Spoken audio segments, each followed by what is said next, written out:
Greetings. Inspired conversations. I'm chilling, y'all.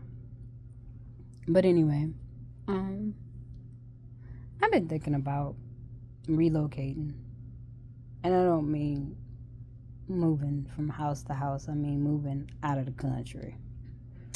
I've been thinking about it for a decade, and my kids already know this, but I mean, I've joined all types of Exodus groups. My latest one is, I think it's called the Black Exodus group, and they have a summit every year.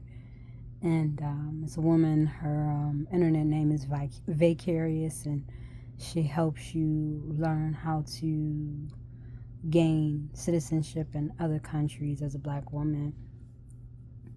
And I think I've been a part of that group 2 years now. I just have never taken the steps to do it. But part of the reason why, it has nothing to do with the current administration or anything like that. It's just a couple years ago, 10 years ago or more, was I 43, 44, or 34? So almost 10 years ago or more, I got sick and I thought I was going to die. And it really made me reconsider all the things that I've been experiencing and going through. And I was working really hard.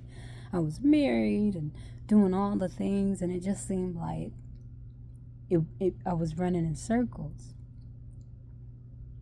And I wanted to do something different. But overall, the stress of life had just weighed me down so much. It played a part in me getting ill, deathly ill.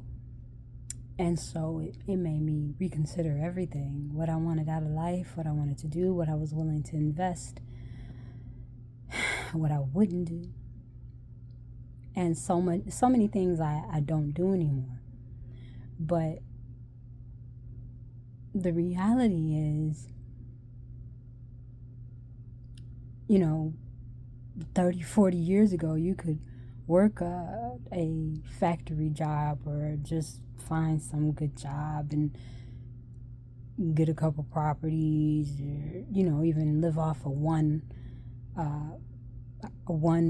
person income and take care, women could stay home with their kids and all the things. Now you have to die to live.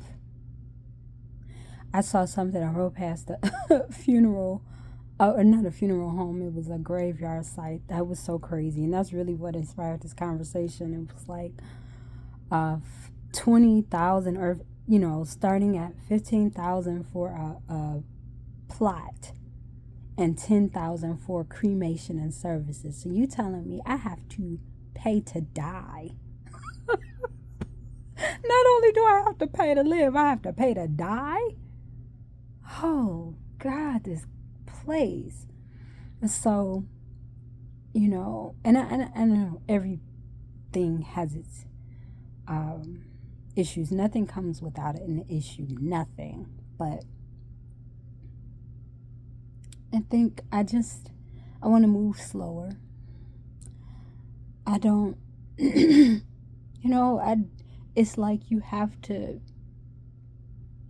be extremely exceptional to have property and just the regular things that you should have. Everybody should own something. Everybody should feel comfortable and be able to live a certain standard where you're happy with what you have. And I'm happy with what I have, but to even go any further, the amount of work that I have to put in is just so unappealing. It's like, I don't think I want to do that. But other places are so much slower. The focus is different. The cost of living is cheaper. So I'm really just considering moving out of the country. And I mean, like I say, I've had this conversation so long, for so many years. And I'm just at a point, I'm at a crossroads. I'm at that age, my kids are grown, and they already know. They both do. But part of the reason why I stay too is them. I know they don't care.